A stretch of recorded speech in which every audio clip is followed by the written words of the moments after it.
नमस्कार दोस्तों, आपका स्वागत है आपके अपने YouTube चैनल चुनाव अपडेट लाइव में। कोई महत्वपूर्ण खबर आती है सबसे पहले प्रदान करवाई जाती है।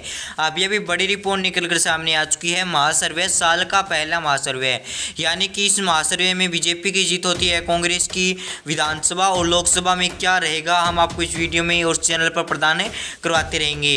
इस वीडियो में जानेंगे हम लोकसभा यानी प्रधानमंत्री कौन बनेगा 2024 में। हाँ, बड़ी लाइव महासर्वे निकलकर सामने आ चुका है। एग्जिट पोल के माध्यम से जानेंगे। सबसे पहले आता है असम राज्य। असम राज्य में कुल 14 सीटें हैं। 14 में से बीजेपी 7 सीटें प्राप्त कर सकती है, अनुमान लगाया जा रहा है। INC 6 सीटें प्राप्त कर सकती हैं। और वहीं बात करें, अब एक सीट प्राप्त कर सकती है ALU प्राप्त करने की संभावना दिखाई दे रही है। अन्य पार्टियां 0 पर सिमट कर रह सकती है। उसके बाद आता है हमारा प्यारा सा राज्य केरल। केरल में 20 सीटें हैं। 20 में से एक सीट प्राप्त कर सकती है बीजेपी। 10 सीटें INC प्राप्त कर सकती है। 9 सीटें कर सकती है LDF प्राप्त। उसके बाद आता है तमिलनाडु। तमिलनाडु में कुल सीटें हैं 39 में से बीजेपी प्राप्त कर सकती है 4, INC प्राप्त कर सकती है 5, DMK प्राप्त कर सकती है 15, ALA कर सकती है 15 सीटें प्राप्त। उड़ीसा में 21 सीटें हैं। 21 सीटों में से बीजेपी तो 6 प्राप्त कर सकती है, INC प्राप्त कर सकती है 9, BJD प्राप्त कर सकती है 6 सीटें और अन्य पार्टियां 0 पर सिमट कर रह सकती है। उसके बाद आता है हमारा प्यारा सा राज्य आंध्र प्रदेश। आंध्र प्रदेश में कुल सीटें हैं 25 में से बीजेपी प्राप्त कर सकती है 8, INC प्राप्त कर सकती है 4, YRS प्राप्त कर सकती है 10, TDP प्राप्त कर सकती है 3 सीटें। हाँ, उसके बाद आता है मेघालय। मेघालय में मात्र 2 सीटें हैं। 2 सीटों में से एक सीट प्राप्त कर सकती है बीजेपी और एक प्राप्त कर सकती है INC प्राप्त कर सकती है। इसके बाद आता है हमारा प्यारा सा राज्य है तेलंगाना। तेलंगाना में कुल सीटें हैं 17 में से बीजेपी प्राप्त कर सकती है 3, INC प्राप्त कर सकती है 5, TRS प्राप्त कर सकती है 7, ALM प्राप्त कर सकती है 2 सीटें और अन्य पार्टियां 0 पर सिमट कर रह सकती है। इसके बाद आता है हरियाणा राज्य। हरियाणा में 10 सीटें हैं। 10 में से 4 बीजेपी प्राप्त कर सकती है, कांग्रेस 5 सीटें प्राप्त कर सकती है, आम जनता पार्टी 1 सीट प्राप्त कर सकती है। इसके बाद आता है हमारा राज्य कश्मीर। कश्मीर में कुल मात्र 6 सीटें हैं। 6 में से 1 बीजेपी और 3 कांग्रेस, PDFP 2 सीटें प्राप्त करने का अनुमान लगाया जा रहा है। हाँ, लोकसभा चुनाव 2024 में अनुमान और महासर्वे हुआ है जिनके अंदर अनुमान लगाए गए हैं। उसके बाद आता है हमारा राज्य झारखंड। झारखंड में 19 सीटें हैं। 19 में से बीजेपी 6 सीटें प्राप्त कर सकती है, कांग्रेस 8 और JMM 5 सीटें प्राप्त कर सकती हैं। अन्य पार्टियां 0 पर सिमट कर रह सकती हैं। हाँ, इसके बाद आता है हमारा प्यारा सा राज्य राजस्थान। राजस्थान में कुल 25 सीटें हैं। 25 सीटें में से 10 सीटें बीजेपी प्राप्त कर सकती है, कांग्रेस 13 प्राप्त कर सकती है, RLP 1 सीट प्राप्त कर सकती है, आम जनता पार्टी भी 1 सीट प्राप्त करने का अनुमान लगाया जा रहा है। इसके बाद आता है हमारा राज्य छोटा सा राज्य है तमिलनाडु। तमिलनाडु में 39 सीटें हैं, छोटा राज्य नहीं है।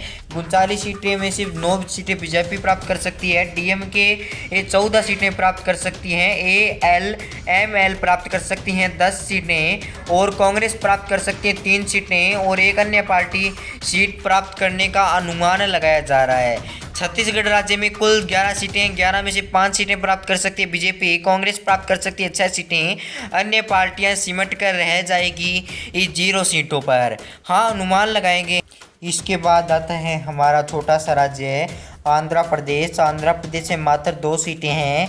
दोनों सीटों में से एक सीट बीजेपी और एक नेशनल कांग्रेस सीट प्राप्त कर सकती है। हमारे इस वीडियो में सिर्फ अनुमान लगाएंगे हैं, हम पक्की गारंटी या हम कोई भी प्रकार की जिम्मेदारी नहीं लेंगे। इसके बाद आता है हमारा उड़ीसा राज्य है। उड़ीसा राज्य में 21 सीटें हैं।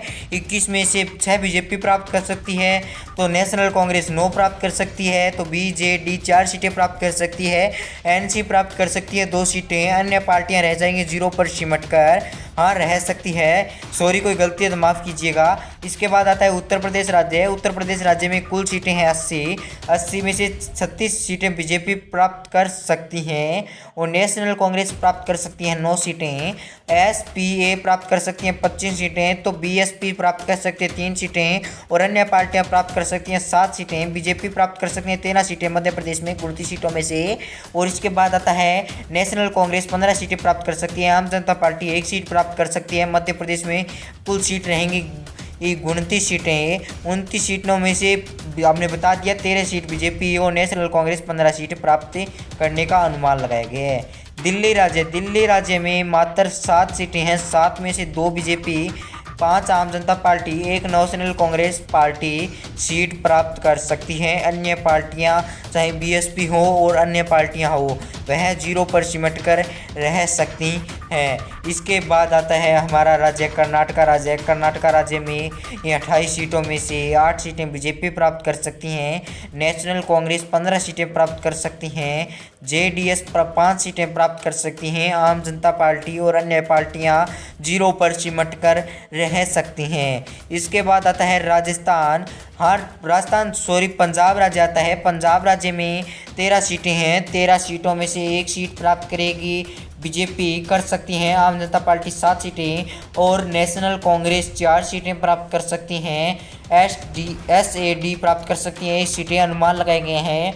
इसके बाद आता है महाराष्ट्र राज्य। महाराष्ट्र राज्य में कुल 48 सीटें हैं, 48 सीटों में से बीजेपी 12 सीटें, एसएचएस 10 सीटें, नेशनल कांग्रेस 11 सीटें और एनसीपी 15 सीटें और अन्य पार्टियां 0 पर सिमट कर रह सकती हैं। बिहार राज्य में 40 सीटों में से 12 सीटें BJP, national Congress 4, RJD 15, JDU 9 सीटें और अन्य पार्टियां 0 पर सिमट कर रहने का अनुमान लगाया गया है। हमारे इस वीडियो में सिर्फ अनुमान लगाए गए हैं, हम कोई पक्की गारंटी नहीं ले सकते। इसके बाद आता है पश्चिम बंगाल राज्य। पश्चिम बंगाल राज्य में 42 सीटें हैं, 42 सीटों में से 15 बीजेपी, टीएमसी 23 सीटें और आईएनसी 3 सीटें प्राप्त कर सकती हैं, सीपीआईएम 1 सीटें प्राप्त कर सकती हैं। आप अपने हिसाब से कमेंट में ज़रूर लिखें कि कौन बनेगा देश का प्रधानमंत्री, और हमने आपको इसके एग्जिट पोल के माध्यम से इस वीडियो में बताए हैं।